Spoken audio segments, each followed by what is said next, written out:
Bienvenidos de vuelta a Roboraptor. Toca hablar por fin del amanecer del planeta de los simios y con esto cerramos nuestro repaso a la original, Origen y Amanecer.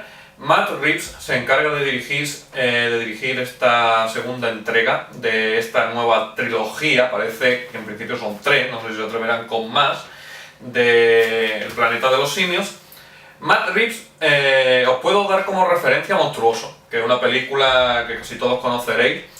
Es un poco colega de Abrams, tienen una relación estrecha, entonces podemos decir que son directores casi de la misma escuela. Y se puede ver también un poco en la influencia, creo yo, cinematográfica en esta película que ha aportado Reeves, que hay quizás momentos ligeramente Spielberg, hay gente que ha visto alguna referencia a western, a película western en esta película. Quiero decir, tú, los primeros minutos que en el cine ya me dijiste que te estaba sorprendiendo la dirección, el salto que había de la primera a esta. No solo por el look más sucio y cinematográfico, creo, sino porque cómo está medido el ritmo, la elección de planos, etcétera, es como un paso por encima.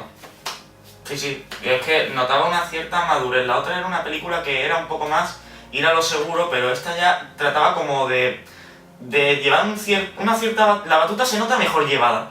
Sobre todo como están... Me acuerdo de la escena de acción inicial, la persecución, la cacería. Sí.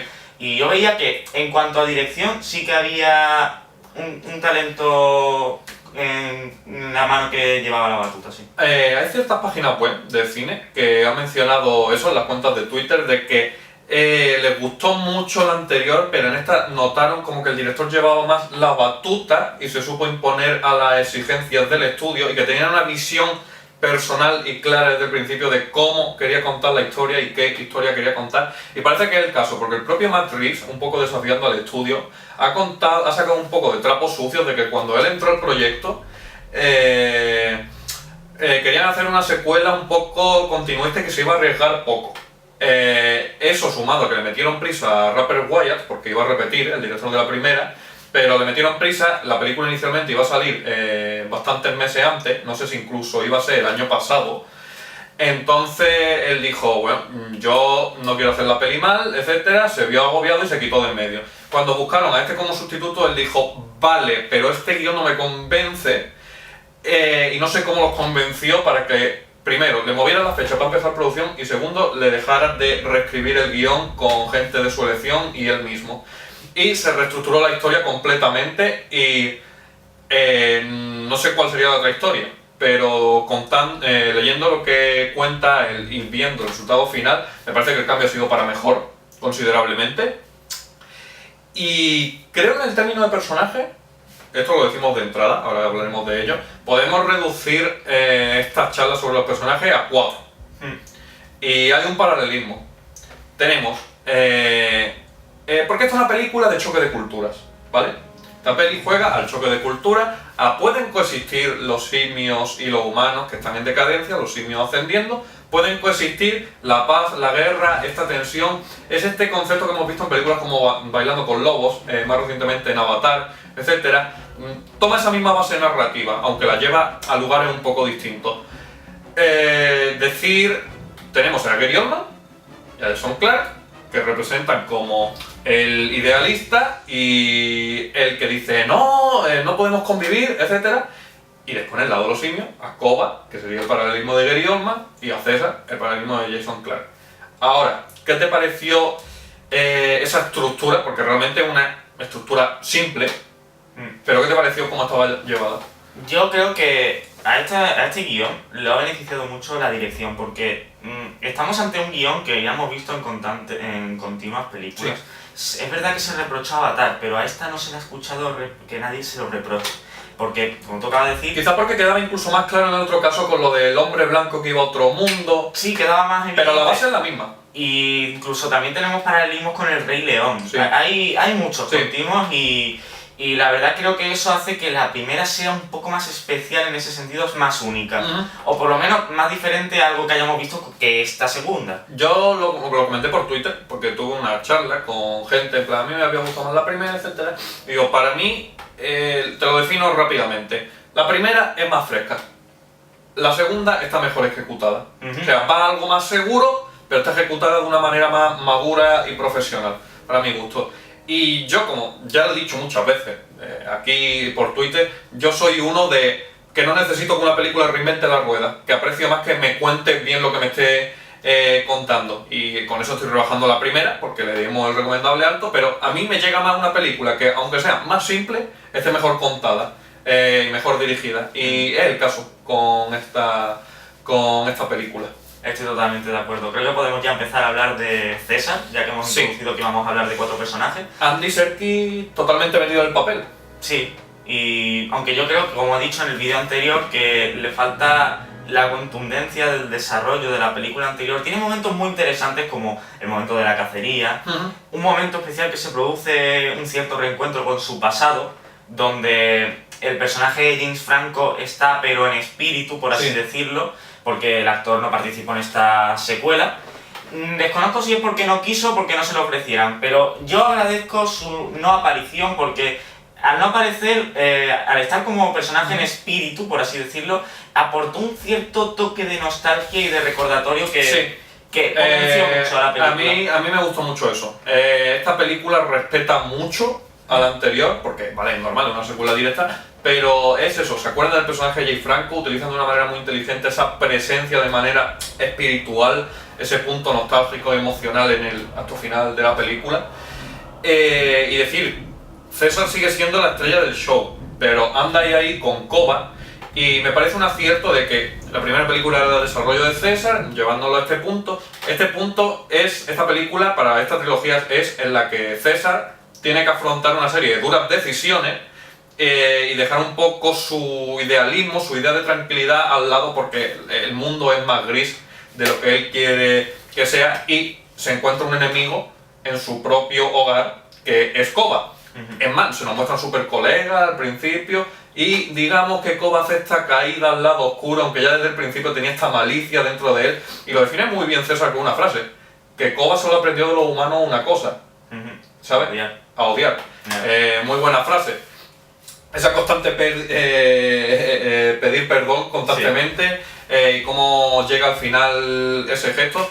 Me gustó mucho y me gusta esa estructura, insisto, del paralelismo con lo humano. Que decir de Koba, antes de pasar a lo humano, lo interpreta Toby Kebbell. Hubo un cambio de actor. En la primera película, como tuvo tan pocas escenas y es realmente un secundario, para todos los simios que no fue César, usaron a gente cualquiera, que la entrenaron un poco, lo de la captura en movimiento y ya está. Pero en esta película, como Koba es un personaje casi tan importante, pues se buscaron ya un actor que pudiera interpretarle más salsa, y es el joven Toby Kebbell, al cual veremos en 2016 en Warcraft.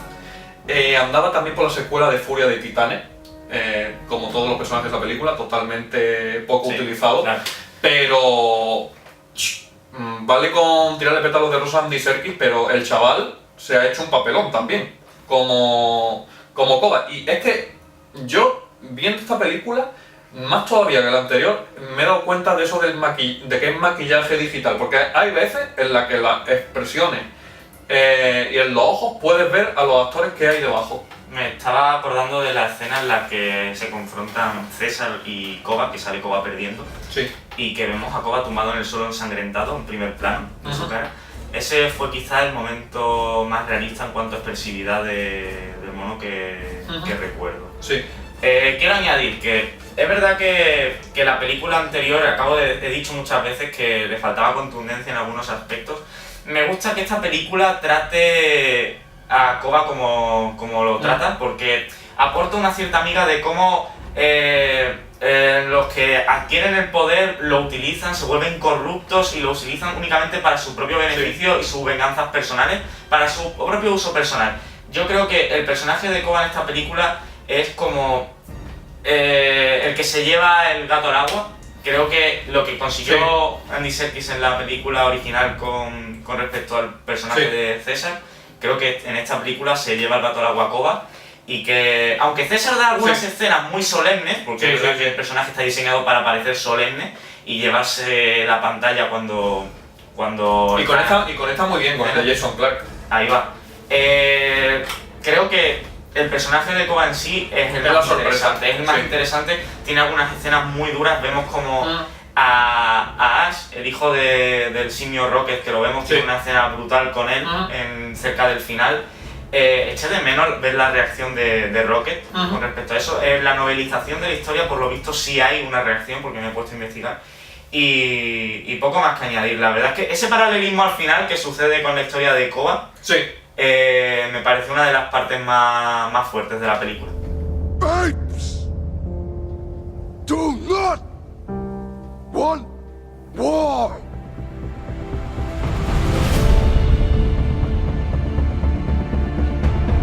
You know the scary thing about them?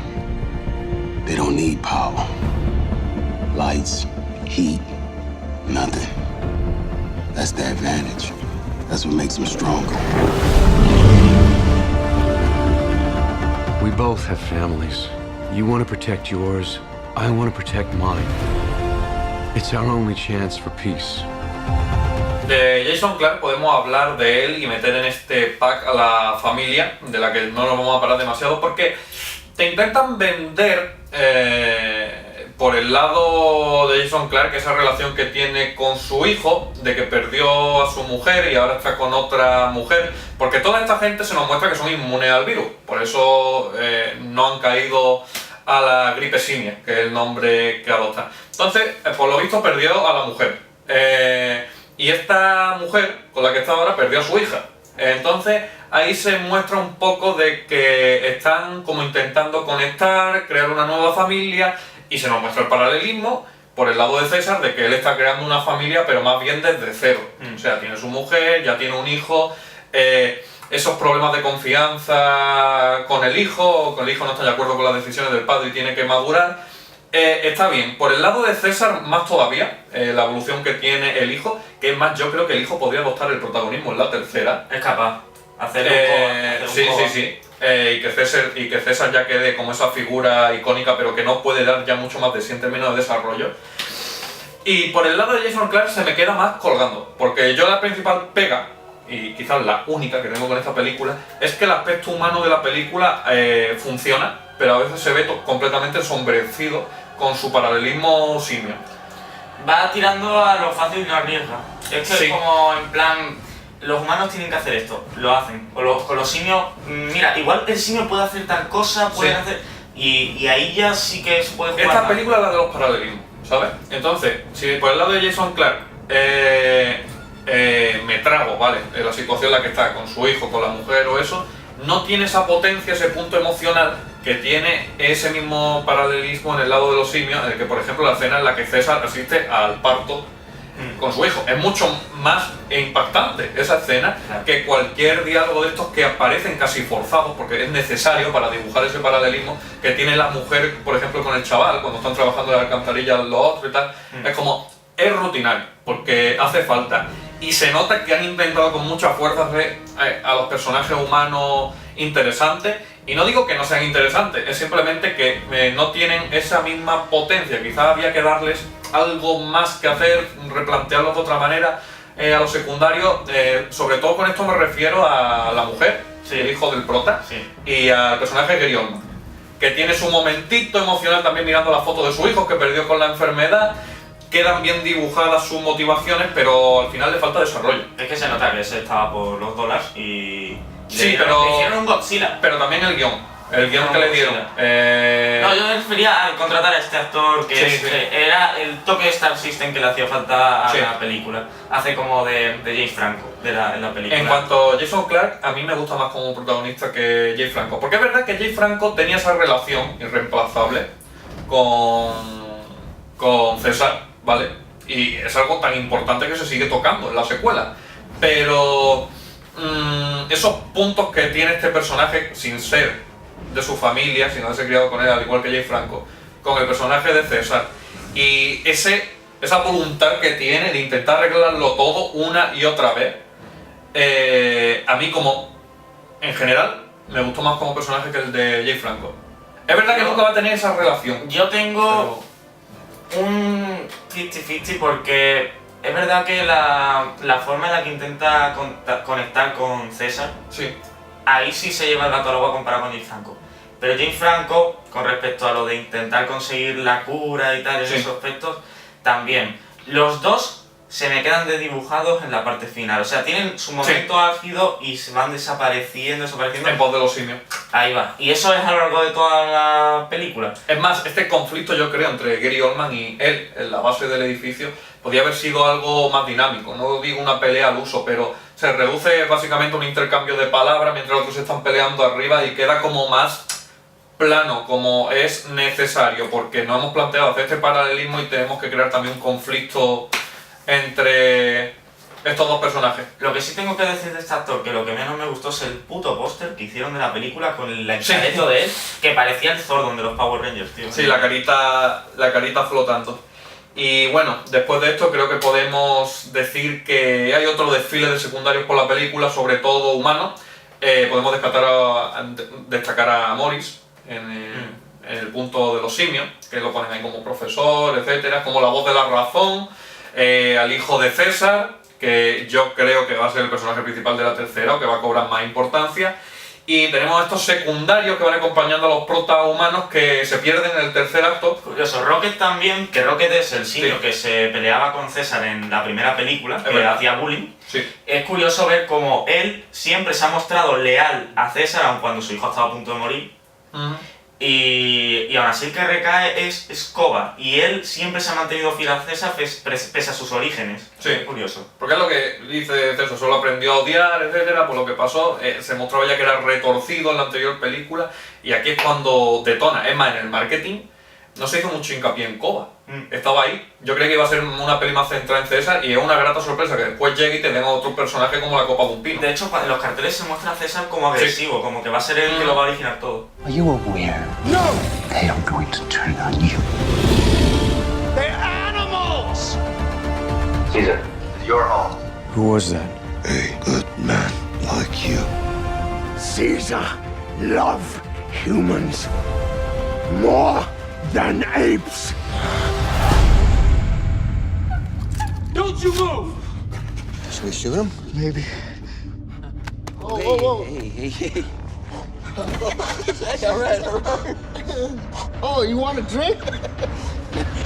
All right. Easy. All right.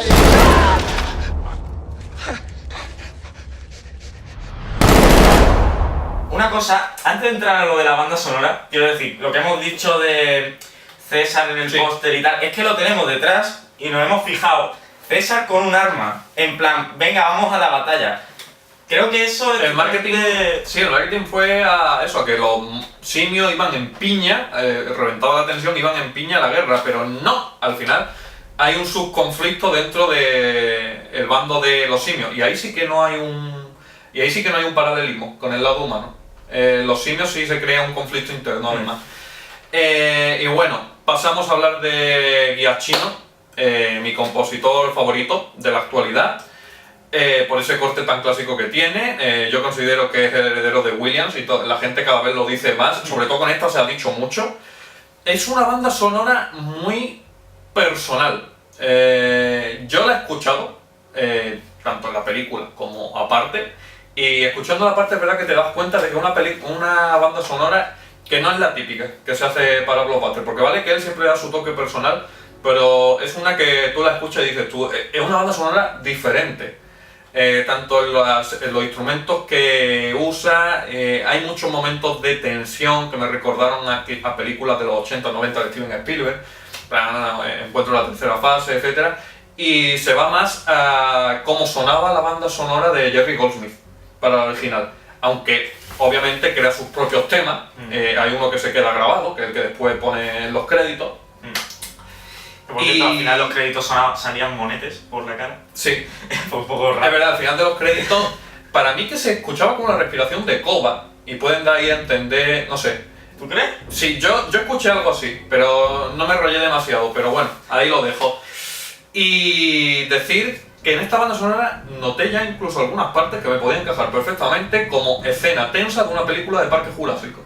O sea, creo que ya está entrenando con esta banda sonora de cara a Jurassic World. Tengo muchísimas ganas porque yo, desde que se anunció esa película, digo, la banda sonora, si no vuelve Williams, tiene que hacerla Giacchino porque es el más indicado. Y porque hizo la banda sonora de nuestros queridos Tiene juegos que de Play poner la puta banda sonora del compi del juego de la Play 1, que todos vosotros la conocéis. Juego de la Play 1 del mundo perdido, la banda sonora del Composon Natu del primer nivel. Eso tiene que colarlo. De eso hablaremos el año que viene. Ahí va. Y esperemos hablar sonora de esa banda sonora que Jurassic World. sea maravillosa. Decir, 2 momentos que se me quedaron grabados de la película, o quizá 3, en cuanto a la banda sonora. La escena en la que están cruzando el puente los monos por arriba, porque se van a infiltrar en la ciudad. La escena de la cabalgada a la ciudad, para decir esa declaración de intenciones, de vosotros en vuestro lado, nosotros en el nuestro. Y la escena final de que se ven todos los simios reunidos, o sea, la secuencia final, que no quiero spoilear, creo que los momentos más memorables para mí en cuanto a banda sonora. Sí, y además añade mucho Giacchino cuando se pone con el pianito tranquilo a los puntos emocionales. Eso lo hace en casi todas las películas en las que él pone la banda sonora, le da un impulso.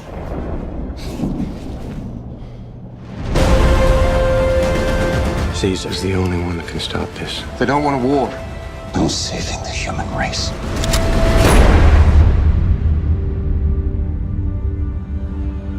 Y vamos ya con las conclusiones. Yo por mi parte le voy a dar un recomendable alto como con la anterior. Y debo decir que mi nota numérica ahora mismo está en un 7,5, pero con posibilidad de bajar en un revisionado al 7, perdón.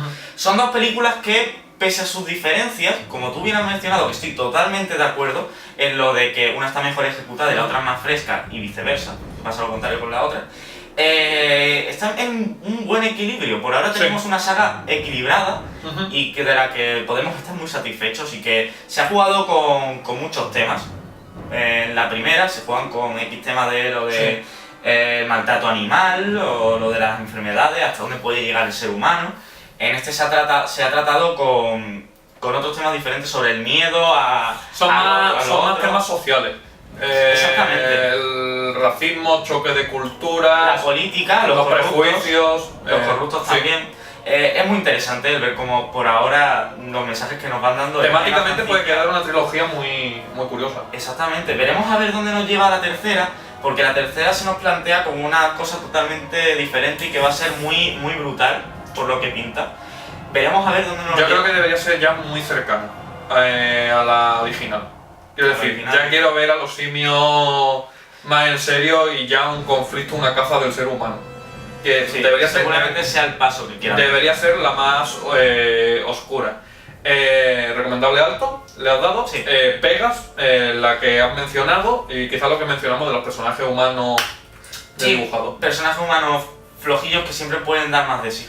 En términos de fotografía, hay que decir que hay planazos en esta película y creemos que de los mejores que va a ser del cine de 2014, así, nos quedamos con el continuo de Koba. El plano secuencia, sí. El plano secuencia de Koba encima del tanque. Aún así hay varios planos secuencia también muy curiosos en esta película, Incluso algunos planos sueltos como el de Sí. efectivamente Koba con las metralletas sobre el caballo. Atravesando Son el escenas- fuego. Tiene escenas visuales muy potentes en la película y que se agradecen mucho.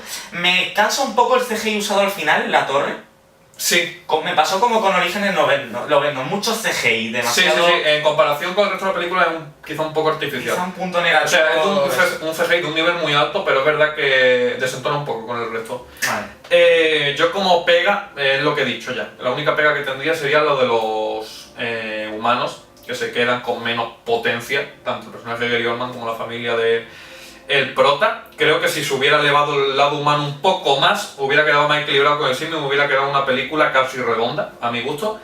Y yo le voy a dar el imprescindible porque, al igual que Capitán América y la Lego película, han sido, por ahora, los 3 blockbusters este año que me han conseguido llenar a un punto en el que les puedo buscar pocas pegas, que me parecen tener las ideas muy claras y estar muy bien narrada, ejecutada y ser resultones visualmente. A mí me parece un ejemplo de manual de cómo hacer un buen blockbuster de veraniego. No estamos hablando aquí de una obra maestra o de una película de que la vayamos a recordar ya durante años como puede ser Los Vengadores, que ya han pasado 2 años y pico y la seguimos recordando con muchísimo cariño, pero sí es el típico blockbuster de los 2 o 3 que hay al cabo del año, todos los años, de que son los más memorables.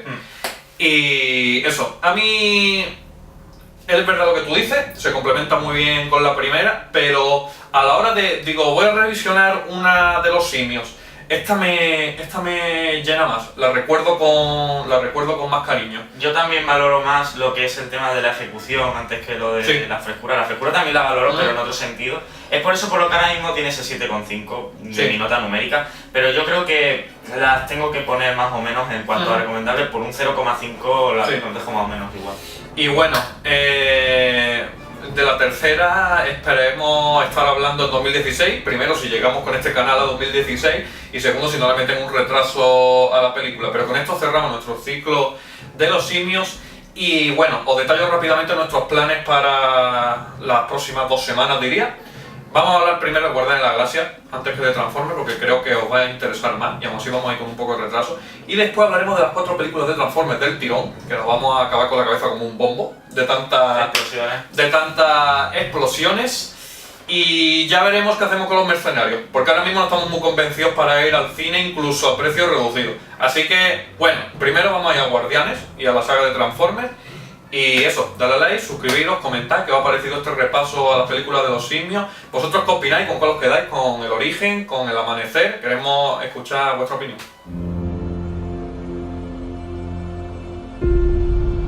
Caesar!